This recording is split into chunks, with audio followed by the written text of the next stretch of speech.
책에서 데이터 나오는데 행복을 개인차가 결정해주는 가장 큰 요인 중 하나가 유전인데 이게 거의 50% 결정한다고요? 개인적인 생각을 여쭈신다면 저는 더 그 이상이라고 생각해요. 우리가 뭐 하면 되고 노력이 필요하다는 게 어느 선까지는 우리에게 뭔가 희망을 주고 하지만 어느 선을 넘으면 엄청난 스트레스의 원인이 될 수도 있어요. 사실 대한민국에서 행복에 관련된 책 중에서 가장 많이 팔렸고 가장 유명한 책이 이제 행복의 기원인데 제가 그 책을 원래 예전에 사서 봤었는데 이번에 또 이제 리커버돼서 요 책이 이제 나와서 제가 사실 행복에 대해서 정말 관심이 많거든요. 제가 불행해서 관심이 많은 건 아니고 그냥 행복 자체, 주제 자체에도 관심도 많고 또 한국 사람들이 행복하지 않은 분들이 좀 많잖아요. 맞아요. 근데 좀 아이러니한 거는 행복하고 싶지만 행복책을 사서 보진 않더라고요. 그래서 저는 저희 채널에서 많은 분, 시청자분들이 좀 행복하셨으면 해서 책을 안 보신 분이 있다면 이 영상을 보시고 부족하다면 책이라도 본다면 교수님 이 책에서 말씀하신 게 이 책을 본다고 더 행복해지는 거는 아닐지 몰라도 우리가 왜 행복해져야 하는지 그런 이유는 좀 알 수 있지 않을까 싶어서 준비했는데요. 우선 많은 행복 지침서가 사실 이런 것들 뭐 자기개발서에서 되게 많이 나오는 얘기긴 한데 마음먹기에 모든 것이 달려 있으니까 생각을 바꾸라고 하면서 이제 긍정적으로 생각해라. 너는 왜 생각 그렇게 하냐? 태도를 바꿔야지 이런 얘기 하는데 교수님 책에 보면 이게 잘못되었다고요? 잘못됐다기보다는 사실은 이게 뭐 굳이 거슬러 올라가면 심리학이라고 하는 학문 자체가 많은 인간의 어떤 문제를 진짜 지금 선생님께서 말씀하신 것처럼 어떤 태도를 바꾸고 마음먹기에 따라서 바꿀 수 있다는 주장을 너무 어떻게 하면 강하게 오래 해왔어요. 그런데 그 생각이 뭐 어떻게 하면 짧은 이유는 우리의 어떤 생각이나 이 감정, 행복 같은 것들은 되게 옛부터 되게 어떤 되게 신비적인 생각을 했어요. 인간은 어떻게 생각을 할까? 당나귀를 못 하는데. 그랬을 때 옛날부터 가졌었던 어떤 구도는 뭐냐면 인간의 어떤 신체, 심장이 뛰고 폐가 호흡을 하고 이런 거는 상당히 기계적인 수준에서 우리가 좀 이해할 수가 있는데 그것보다 형이상학적인 이런 감정이라든지 이런 거는 그런 거로 설명이 좀 안 된다. 그랬을 때 그런 거 우리 어떤 마인드, 소위 말하는 어떤 마음이라고 하는 것이 만들어내는 경험들은 어떤 몸과는 질적으로 다른 어떤 something이 만들어낸다라는 약간 무책임한 얘기죠. 이런 신비주의적인 생각을 가지고 있어서 뭐 확인되지 않은 그렇죠. 과학적이지 않은 그렇죠. 그래서 옛날에 중세 때는 뭐 이런 표현도 썼죠. 인간의 감정이라는 거는 우리 뇌 안에 있는 어떤 아주 작은 인간, 극미인, 미인이라 하면 여기서 아름다운 사람이 아니라 무진장 작은 인간이 그거를 느끼고 경험을 한다. 막 이런 식의 약간 썰도 풀었지만 요지는 뭐냐면 이런 감정이나 이런 것들을 만들어내는 것이 어떤 우리 안에 있는 알 수 없는 어떤 무엇이라고 생각을 했다는 거죠.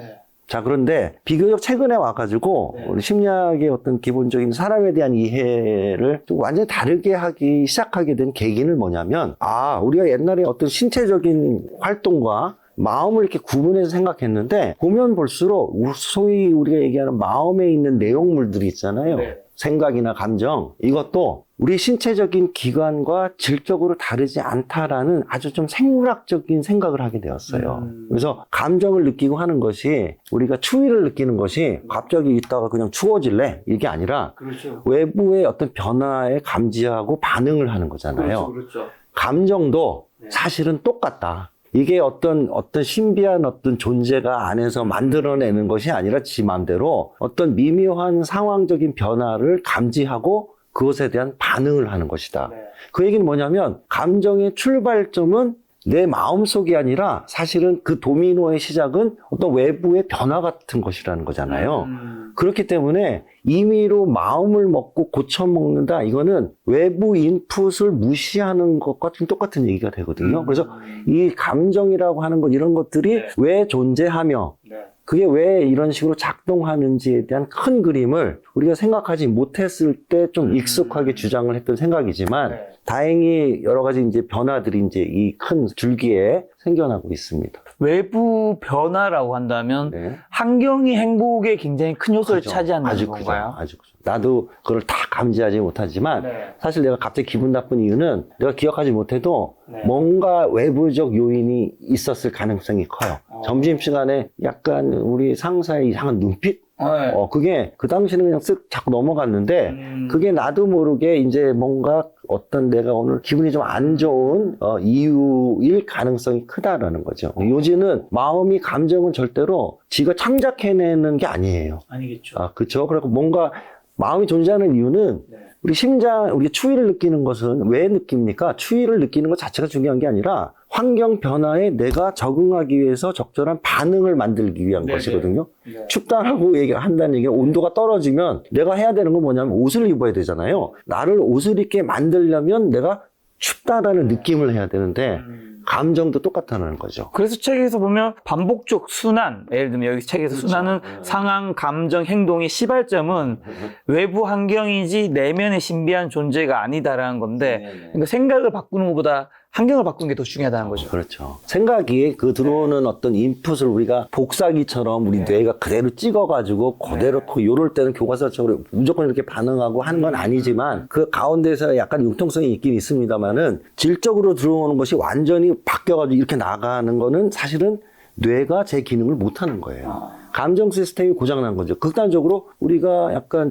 껌껌한 밤에 잘 모르는 어떤 움직이는 동물을 보면 무서움을 느껴야 되는데 그래야지 잠재적인 위험에 대해서 내가 조치를 취하잖아요. 도망을 갈 준비를 한다거나. 근데 무조건 반갑기만 하다. 이거는 뭔가 지금 적절한 뭔가 리액션을 하는 데 있어서 적절한 감정이 아닌 것이죠. 근데 우리가 지금 살아있는 휴먼 비잉은 이걸 아주 잘 했던 뇌를 소지한 사람들만이 지금 살아있는 것이지 아무 때나 무작위로 감정의 신호들을 키는 뇌를 가진 사람들은 사실 큰 진화의 어떤 여정에서 도태되었을 가능성이 크죠. 이 환경에서 그 책에서 그 얘기 나오잖아요. 스님이 예전에 해골 바가지. 그 정확하게 어떤 에피소드였죠? 우리 원효대사님이 맞죠. 원효대사님이 그래가지고 뭐 모든 것이 마음먹기에 달려있다. 그래서 그 에피소드가 아마 그 밤에 이제 그렇죠. 물을 마셨는데 낮에 봤더니 그게 해골 바가지 있던 거였는데 똑같은 물인데 생각을 달리 했더니 뭐 밤에는 어저께는 달았다. 뭐 이런 말씀인데 저는 거기서 그 결정적인 포인트는 뭐냐면 밤에 그 해골을 보지 못했다라는 게 더 결정적인 포인트라고 생각해요. 그 책에서는 그걸 조명의 중요성을 얘기하시더라고요. 저는 그게 마음먹기의 중요성이 아니라 그래서 그거는 조명의 중요성을 나타내는 에피소드라고 되게 생각하는데 공감 가더라고요. 네. 약간 동심 파괴 같기도 하고. 만약에 진짜 마음먹기에 달리면 어젯밤에 화난데 밤이 아니겠죠. 화난 데서 해골물을 보고도 그런 데가 어이 맛있어. 그런 마음 고쳐먹고 마시면서 달게 느끼는 것이 진짜 마음먹기의 진정한 파워인데 그렇죠. 그런 사람은 사실 매우 드물죠. 자, 그러면 한국 분들은 또 정답부터 아는 거 되게 중요시 여기니까요. 행복을 좌우하는 요소.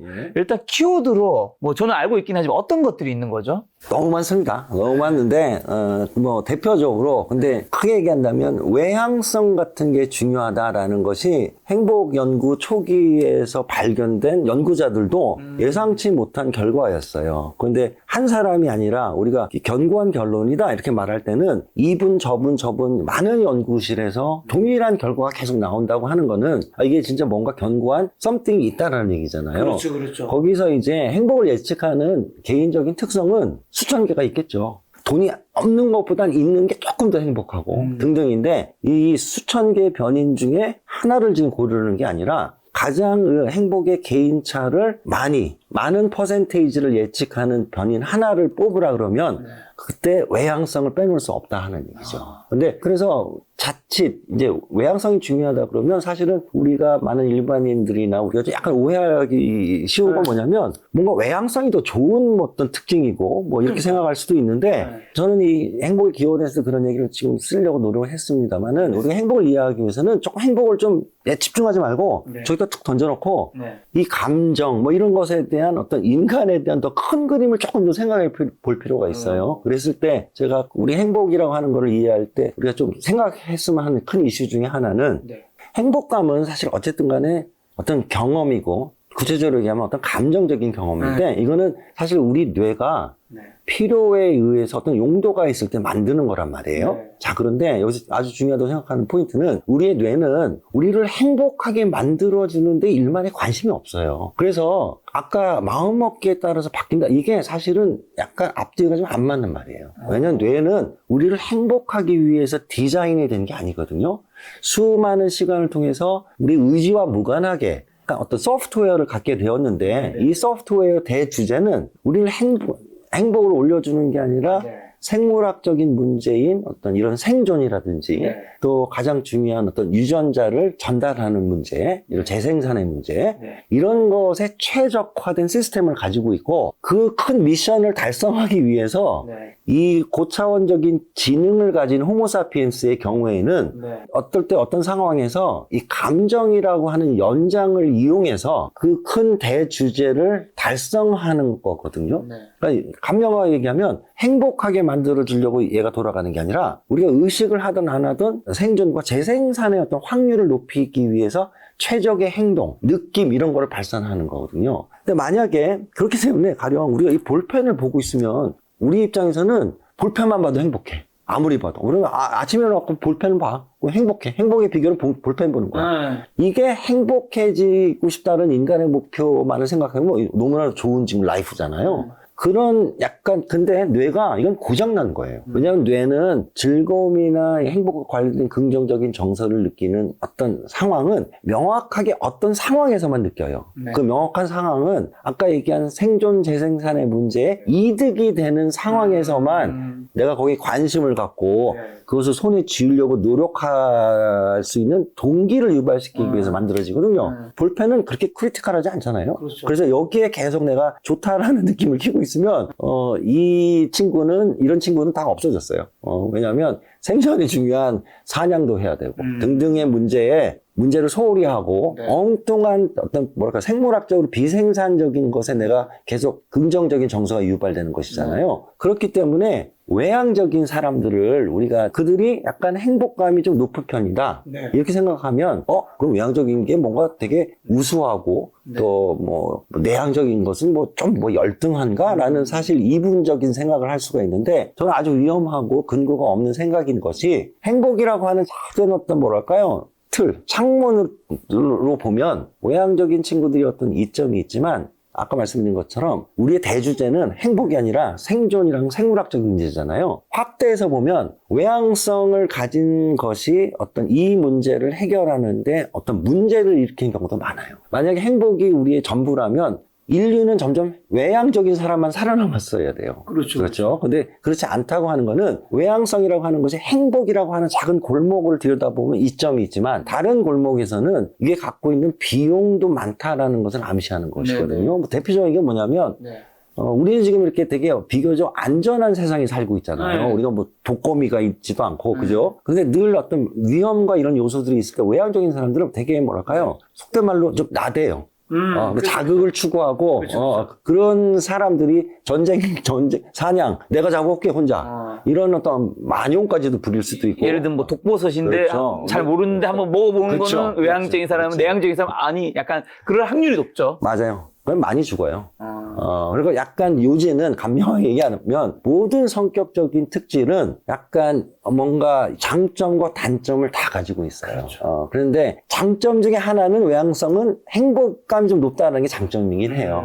그렇다고 그렇지만 전체 패키지를 봤을 때 그래서 뭐 외향적인 게 더 좋다 나쁘다 이거는 밥 먹을 때 젓가락이 좋냐 숟가락이 좋냐 같은 의문이에요. 국을 먹을 때는 수저가 있어야 되고 콩나물 먹을 때 젓가락이 있어야 되듯이 쓰임새가 다르다라는 것을 기억했으면 좋겠다 이런 말씀을 드리고 싶어요. 저 근데 외향적인 사람이 그럼 내향적인 사람보다 어쨌든 행복감을 느끼는 확률은 더 높다는 건데 네. 그 이유는 말씀해 주셔야죠. 그 이유도 복잡합니다. 복잡한데 외향성의 특성은 우리가 좀 이따 좀 얘기할 기회가 있겠습니다만은 호모사피엔스의 뇌는 가장 뭐랄까요? 아까 긍정적인 좋다라는 굳이 뭐 영어를 쓰자면 플레저.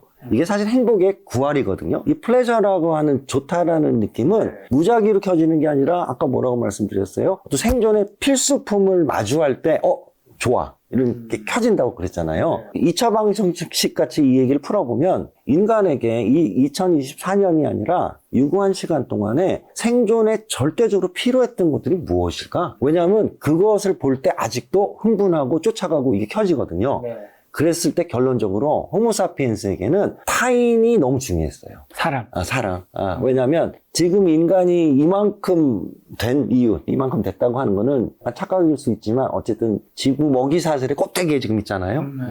그 어떤 슈퍼맨이 됐잖아요. 이 슈퍼맨이 된 계기 자체가 인간이 원래 이렇게 생물학적으로 우리가 무슨 힘이 센 애들도 아니고 호랑이부터 강한 그렇죠. 것도 아니고. 아닌데 어떻게 갑자기 지구를 정복하게 되었느냐? 그 키 설명이 사실 아까 지금 말씀드린 인간에게 온 유레카가 뭐냐면 나 혼자는 맘모스를 못 잡겠는데 야 우리 12명이서 마음을 합치면 잡겠다. 그런 다음에 고기를 나누자. 이거는 혁명적인 생각이었거든요. 다시 말하면 사람이 서로를 약간 도구화를 하면 내가 혼자서 이룰 수 없는 것들을 막강한 힘을 갖게 되고 위험으로부터도 보호할 수 있다는 생각을 이제 갖게 되었는데 그 얘기는 타인이 서로에게 아주 생존에 필요한 도구가 된 거잖아요. 이 전구는 뭘 찾는다고? 생존 필수품을 찾아요. 그게 뭐냐? 사람이에요. 사람. 그런데 외향성이 이제 여기서 우연의 일치가 생기는 거예요. 사람은 또 뭐냐면 자주 찾는 거겠죠. 그렇죠. 외향적인 사람은 이 전구가 찾고 있는 이 사람이라고 하는 자극을 그렇지 않은 사람에 비해서 일상에서 훨씬 많이 부닥치고 찾아요. 자, 그런데 여기서 하나의 오해 소지가 있는 건 뭐냐면 왜 찾느냐 하는 얘기죠. 그게 이렇게 착각할 수도 있어요. 뭔가 외향적인 사람은 사람을 그냥 좋아한다. 어떤 사람은 단 거 좋아하고 짠 거 좋아하듯이 그냥 왜 내향적인 사람에 비해서 뭔가 사람이란 것 자체를 또 좋아한다. 이게 단순한 설명이 될 수가 있는데 그것보다는 조금 더 그 밑에 있는 어떤 메커니즘을 얘기한다면 외향성이라고 하는 거는 약간 유전적인 것도 있지만 내향적인 사람에 비해서 내가 가장 이상적으로 생각하는 자극의 양이 내향적인 사람에 비해서 더 많아야 돼요. 우리가 방 안에서 혼자서 하루 종일 있으면 지루하잖아요. 지루하죠. 그래서 친구한테 전화도 하고 TV도 켜고 외출을 하잖아요. 그 얘기는 뭐냐면 너무 낮은 자극은 지루함을 줘요. 그래서 이 지루함을 없애기 위해서는 적정 수준의 자극의 양이 있어야 되잖아요. 그런데 이제 재미난 점은 사람마다 그 추가적인 자극을 몇 개 더 필요로 하느냐가 차이가 나요. 그랬을 때 결론적으로 외향성이 강한 사람일수록 가령 20개 정도의 자극이 있어야지 그때서 비로소 좋아. 좀 더 자극을 추구하는 그렇죠. 거군요. 그 내향적인 사람은 그렇게 비유를 하자면 10개면 충분해. 12개부터는 투머치가 돼요. 그래서 12개가 되기 시작하면 나 그냥 집에 가서 오늘 쉴래. 이렇게 되는 것인데 일상에서 인간에게 가장 재미나고 흥미진진한 자극은 압도적으로 사람이에요. 그래서 사람을 찾는 그런 어떤 행동은 좀 더 깊이 얘기하면 외향적인 사람들은 자극을 추구하는 거고 가장 재미난 자극인 사람을 많이 만나는 거예요. 그런데 자기의 원래 목적이 뭐든 간에 우리의 뇌는 이 사람이라고 하는 자극을 마주하고 같이 시간을 나눌 때 우리를 잘하고 있어. 이런 보상을 주기 위해서 긍정적인 정서를 킨다고 했잖아요. 그렇기 때문에 확률적으로 이 스위치를 키는 자극인 사람을 내향적인 사람에 비해서 더 많이 지금 가지고 있는 것이잖아요. 많이 찾는 거죠. 그런 기회를 마련하는 거죠, 스스로에게. 그런 게 아주 근원적인 이제 포인트입니다. 외향성이 이제 생존에 유리하지만 내향인들이 살아남은 이유는 이제 내향인들의 또 장단점이 있으니까 숟가락 젓가락 같은 그런 느낌으로 이해하시면 되지. 근데 또 책에서 그런 얘기는 있던데 그 외향적인 사람이 이제 행복의 천장이라는 게 있다면 10점 만점이 수출할 수 없지만 10점 만점이 있다면 외향적인 사람은 10점 만점에 10점에 행복할 수 있는 천장이 있다면 내향적인 사람은 10점 만점에 한 7, 8점이 좀 천장이 있다. 그러면서 좀 말씀하신 에피소드 중 하나가 나는 내 친여동생보다 그런 행복감을 좀 덜 느낀다. 이런 얘기도 좀 있던데 이어진 얘기 같았어요. 맞습니다. 이어지지만 이게 쉬운 얘기인데 좀 복잡합니다. 최대한 쉽게 설명을 해보겠습니다. 왜 그러냐면 이게 심리학을 하시는 분들도 헷갈려 해요. 근데 뭐냐면 우리가 어떤 현상을 설명할 때 행복을 우리가 예를 들면 사람마다 차이 나는 개인차와 사람 내에서 시간에 따라서 변화하는 변화는 다른 얘기예요. 어떻게 얘기해 볼까요? 우리가 고등학교 때 1등부터 40등 수학을 제일 잘하는 친구가 있고 제일 못하는 친구가 있어요. 이건 개인차의 문제잖아요. 그렇죠. 그런데 유전적인 것이 약간 이런 개인차를 미리 조금 어느 정도 만들어요. 등수를. 그런데 사람들의 오해는 뭐가 유전적이다 그러면 그러면 이 가령 수학 실력은 이제 안 변하는 거야? 이렇게 생각할 수가 있는데 그 수학 실력이 변하고 안 변하는 거와 이 개인차와는 약간 무관해요. 무슨 소리냐면 이 1등부터 40등의 반 등수가 있지만 어떤 새로 부임한 선생님이 수학을 엄청 잘 가르치셔. 네. 그러면 1등부터 40등이 수학 성적이 다 올라요. 다시 말하면 모든 사람에게 수학 실력에 변화가 생기죠. 그렇죠, 그렇죠. 그러나 묘하게도 40등부터 1등까지 다 변하지만 반평균값은 올랐겠죠. 네. 그런데 올라간 평균값에서도 여전히 1등과 40등의 순서는 어느 정도 있어요. 그렇죠. 이해가 되시죠? 네. 그러니까 그 제일 수학을 못했던 친구랑 아무리 우리가 좋은 선생님 만나서 반 전체의 평균이 올라가도 네. 그 제일 못했던 친구 갑자기 1등이 되는 경우는 드물다는 거죠. 잘 없죠. 자, 근데 아주 간명하게 얘기하면 유전적인 것은 이 등수와 관련된 거예요. 그래서 행복도 약간 굳이 우리가 평균값을 내면 누구나 행복이 6.7에 딱 고정되어 있는 게 아니라 그렇죠. 그런 평균값에서 좋은 일이 생기면 올라가기도 하고 떨어지기도 하지만 이 사인 곡선 같은 파장을 시간을 내 가지고 평균값을 낼 수가 있잖아요. 그랬을 때 그 평균값이 어떤 사람은 6.7이고 어떤 사람은 7.3이더라. 그럼 이 평균값의 차이를 만드는 건 뭐냐? 그거는 상당 부분 타고난 기질적인 것이 좀 중요한데 그 중에 많은 기질 중에 이런 외향성과 또 하나를 추가한다면 낮은 신경증 이런 것들이 요 등수를 좌우하는데 꽤 영향을 미친다 하는 거예요. 그런데 행복은 수학 시험이 아니에요. 그러니까 내가 내 위에 있는 녀석을 이기려고 하고 이런 경쟁을 하는 것 자체가 사실은 약간 불필요하기도 하고 약간 넌센스에 가까운 거예요. 우리가 행복을 생각하면서 굳이 좀 고민을 해보고 하는 거는 이런 것에 대해서 해보는 거죠. 나의 평균값은 6.7인데 나는 어떨 때 6.7보다도 떨어져. 어떤 때 어떤 날은 더 올라가. 그러면 나의 등수가 뭐든 간에 나의 행복감을 평균보다 올리는 일들, 어떤 상황 이런 것을 할 때 올라가고 어떤 상황에서 좀 더 떨어지고 하는 것을 이해하고 파악하는 게 되게 중요하죠. 그리고 나를 위해서 할 수 있는 거는 가급적이면 올리는 것들을 그런데 시간을 많이 소모하고 그런 것이 그게 더 훨씬 중요하다고 생각을 해요. 지금 답변 주신 것 같은데 제가 원래 하려고 했던 질문 중 하나가 네네. 각자의 행복도는 거의 변하지 않고 노력한다고 해서 더 행복해지지 않는다고 책에 내용이 있는데 그러면 이제 우리는 왜 행복해지기 위해 노력하고 공부해야 되냐는 대답이 어쨌든 제가 드리는 말씀이 자신 안에서 변하는 그렇죠. 변화의 자신의 이제 폭 안에서 천장 쪽으로 가 있는 일상을 만들기 위해서 바닥보다는 그러기 위해서는 우리가 우리 의미 있다고 생각하는 것, 우리에게 즐거움을 주는 것, 이런 것들을 자주 경험하는 것이 중요하죠. 근데 이 외향성이 관련된 게 아까 전에 유전 얘기해 주셨는데 행복의 개인차 결정짓는 가장 큰 요인 중 하나가 유전인데 책에서 데이터 나오는데 이게 거의 50% 결정한다고요? 개인적인 생각을 여쭈신다면 전 더 그 이상이라고 생각해요.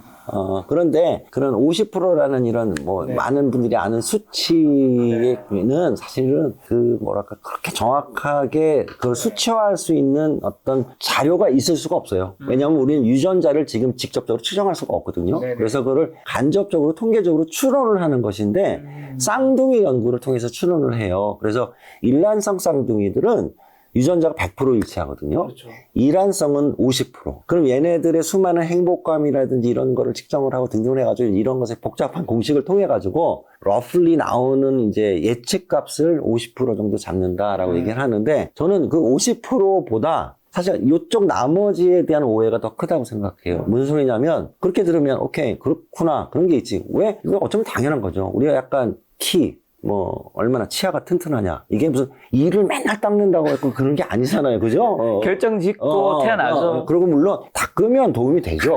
도움이 되지요. 그렇지만, 아버님은 안 닦으시는데 훨씬 튼튼하세요. 전 벌써 이가 막 깨지고 그랬거든요. 그것이 약간 개인차라는 거예요.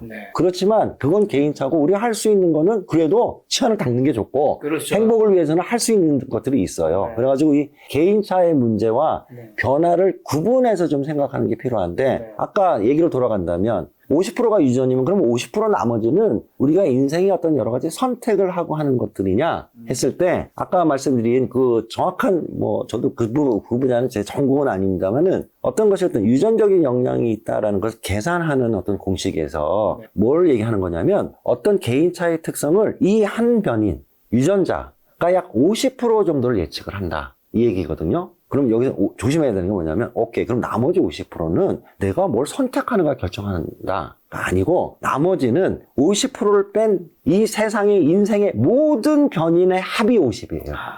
설명되지 않는, 가다가 벼락 맞고, 이거는 예측이 안 되죠. 그래서 그 중에서 굳이 내가 선택을 하고 하는 건 모르겠습니다.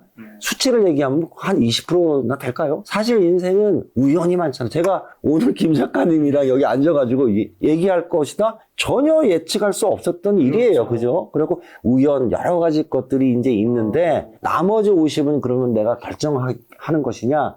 이거는 해석의 오류예요. 그 얘기를 거꾸로 얘기하면, 뭐 비유가 맞는지 모르겠으면 제가 책에서 쉽게 약간 무슨 싸움을 하는데 이 유전이라고 하는 녀석이 한 방의 주먹이 나머지 모든 아이들의 주먹의 세기랑 거의 맞먹는다라는 거잖아요. 그래서 결코 무시할 수가 없다라는 얘기죠. 그런데 저는 여기서 약간 추가적으로 말씀드리고 싶은 게 유전적 요인이 있다 그러면 우리의 반사적인 느낌 되게 답답해해요. 그렇죠. 내가 할 수 있는 게 없잖아요. 그런데 되게 재미난 건 뭔지 아세요? 제가 사실은 한국에 오기 전에 저는 미국에서 교수 생활을 하다가 왔는데 캘리포니아 주립대에서 종신 교수님 하셨죠. 저는 강의하면서 재밌다고 느낀 점은 저는 그때부터 20몇 년 전부터 행복에 대한 강의를 대학에서 했었는데 요 토픽이 오면 행복은 상당히 유전적인 게 꽤 커. 전부는 아니지만 이 얘기를 했을 때 학생들의 반응이 180도 달라요. 어디 한국과 미국이요? 예. 뭐 어떻게 다르죠? 미국 애들은 그러니? 그리고 어떤 애들은 that's good. 왜냐면 그게 바꿔서 생각하면 내가 행복하다고 생각하면 나는 그냥 타고난 거구나. 내가 뭘 노력하지 않아도 나는 그냥 해피한 거야. 얼마나 좋은 일이야. 그런데 암묵적으로 우리는 뭔가를 자꾸 나는 좀 안 좋은 상태에 있고 발전시켜야 되고 뭐 노력을 해야 되고 이런 것에 좀 시달리는 것 같아요. 그래서 한국의 학생들은 뭔가 좀 이게 되게 우와 구름이 지나가는 듯한 어떤 장면을 본 듯한 어떤 반응을 하는 반면에 미국은 전혀 또 그것과 다르더라 하는 얘기예요. 근데 여기서 더 중요한 포인트는 우리가 뭐가 유전적인 영향이 있다 그러면 답답하기만 하고 뭐 이렇게 생각을 하는데 생각을 좀 더 넓혀야 된다고 생각해요. 무슨 소리냐면 저는 이제 행복도 공부하지만 이제 문화차 같은 것도 이제 연구를 했었었는데 한국 문화나 동양 문화에서 갖고 있는 어떤 특성 중에 하나가 우리는 약간 모든 인간의 특성은 합이죠. 선천적인 특성도 있지만 연습과 훈련과 노력의 합이잖아요. 그렇게 했을 때 후천적 노력, 변화 이런 것의 중요성을 약간 과대평가하는 사회예요. 그게 필요 없다가 아닌데 어떤 거는 사실 후천적인 게 아니라 타고나는 게 더 중요하잖아요. 저 같은 사람은 작곡가가 되기 위해서 내가 노력한다고 될 수가 없거든요. 타이거 우즈가 될 수도 없고 이거는 제 노력 부족이 아니라 어떤 선천적인 특성인데 만약에 극단적으로 야 인생은 다 노력하기 나름이야. 그럼 만약에 본인이 저를 타이거 우즈로 만들고 싶어. 근데 얘는 그렇게 못 칠 수가 없어. 아니 한심해. 그러면 결국 계속적으로 제가 어떤 이 목표를 성취하지 못하는 근원적인 이유는 저의 노력의 부족이 된단 말이에요. 단순화시킨 얘기지만. 그래서 제가 말씀드리려고 하는 요지는 우리가 뭐 하면 되고 노력이 필요하다라는 게 어느 선까지는 우리에게 뭔가 희망을 주고 하지만 어느 선을 넘으면 이거는 엄청난 스트레스의 원인이 될 수도 있어요. 그래서 요지는 뭐가 유전적이다라는 거는 어느 정도가 그런지에 대한 객관적인 우선 파악을 하는 게 중요하지. 아니야. 싫어. 하면 돼. 이런 걸 가지고 무작정 뭔가 우리 감정적인 호소를 내세우는 것이 큰 그림에서는 좋은 것만 있는 것은 아니다라고 생각을 합니다. 그럼 궁금한 거는 미국에서 아까 전에 행복한 사람들은 난 기질적으로 행복한 거구나 이렇게 좋아한다 했는데 행복하지 않은 사람들은 그걸 어떻게 받아들여요? 그런데요. 있겠지만 비웃거나 뭐 자거나 하겠죠. 그런데 팩트는 뭐냐면 전 세계에 한 87%, 80% 연구에 따라서 좀 다르지만 정도의 사람은 인생이 전반적으로 해피해요. 약간 해피. 매일 행복해 죽겠다가 아니라 뭐 안 좋은 일이 있죠. 짜증나는 일이 있지만 그게 불행한 건 아니고 근데 평균적으로 내가 중립이라고 합시다. 약간 행복 동네가 있고 내 인생의 평균값이 불행 동네가 있으면 사람들에게 뭐 미국만 물어본 게 아니라 전 세계적으로 수천만 명의 사람들의 서베이를 다 모아서 분석을 한 연구도 있어요. 보면은 87% 정도의 사람들이 행복 동네에서 삶이 왔다 갔다 해요. 그러니까 우리가 인생은 불행에 이게 어떤 불행한 순간들이 있는 것이지 대부분의 사람들은 불행해라는 거는 사실은 약간 과장일 가능성이 커요. 그리고 대부분의 사람들이 불행하다 그러면 사실은 어떤 그냥 생물학적인 수준에서도 생존에 상당히 불리해요. 그래서 약간 들떠 있는 게 과하지 않게 네. 이게 우리에게 뭔가 활력도 주고 탐구를 하기 위해서는 내가 슬프거나 두려울 때보다는 뭔가 우리가 여유가 언제 있습니까? 재밌고 뭐 이럴 때 한번 해봐. 뭐 객기도 부리고 그죠? 그런 걸 위해서는 약간 해피한 에너지가 있어야 되기 때문에 천장에 딱 붙어 있을 만큼 너무 매일 해피하다 이건 이상한 거지만 약간 해피한데 미국의 경우도 대부분의 사람들은 뭐 퉁친다면 9명 정도는 약간 해피한 경향성이 좀 있어요. 한국도 사실 마찬가지예요. 한 조금 내려가면 한 8명?